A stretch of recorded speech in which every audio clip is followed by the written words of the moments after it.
পূর্বের কথা মোতাবেক এখন থেকে পুরো দেশকে তুফানের হাতে তুলিয়া দেব।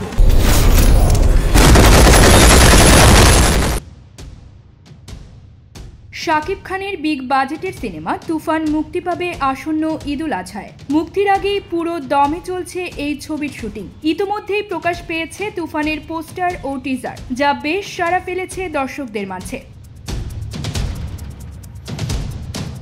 সবকিছু ঠিকঠাকই ছিল, তবে এরই মধ্যে আইন ভঙ্গের অভিযোগ উঠল সিনেমাটির প্রযোজনা প্রতিষ্ঠানের বিরুদ্ধে। নিয়ম নীতির তোয়াক্কা না করেই এগিয়ে যাচ্ছে তুফান, এমনটাই দাবি করছেন বাংলাদেশ চলচ্চিত্র সেন্সর বোর্ড।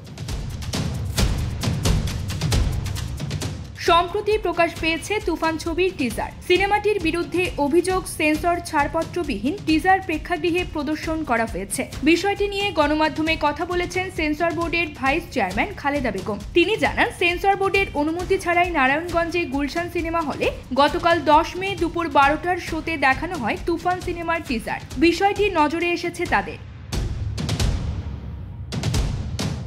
খালেদা বেগম বলেন, সেন্সরবিহীন টিজার প্রদর্শনের বিষয়টি আমরা শুনেছি। আমাদের ইন্সপেক্টর যাবে সেখানে। সেন্সর ছাড়পত্রবিহীন সিনেমা প্রদর্শন করা বেআইনি। নারায়ণগঞ্জ ছাড়াও অন্য কোথাও চলে কিনা সেটাও আমরা দেখছি। সারা বাংলাদেশে আমাদের ইন্সপেক্টর মাত্র 3 জন, যে কারণে সবগুলো প্রেক্ষাগৃহে দেখা মুশকিল। তারপরও যেখানে এমন বেআইনি প্রদর্শন হবে আমরা ব্যবস্থা নেব।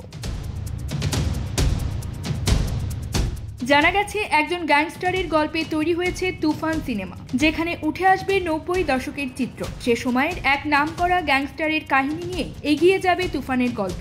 যৌথ প্রযোজনার তুফানে যুক্ত আছে বাংলাদেশের নামী প্রযোজনা সংস্থা চরকি ও আলফা আই। ভারত থেকে যুক্ত SBF। শাকিব খান ছাড়াও এই সিনেমায় আরও অভিনয় করছেন অভিনেতা চঞ্চল চৌধুরী, অভিনেত্রী মিমি চক্রবর্তী, নাবিলা প্রমুখ।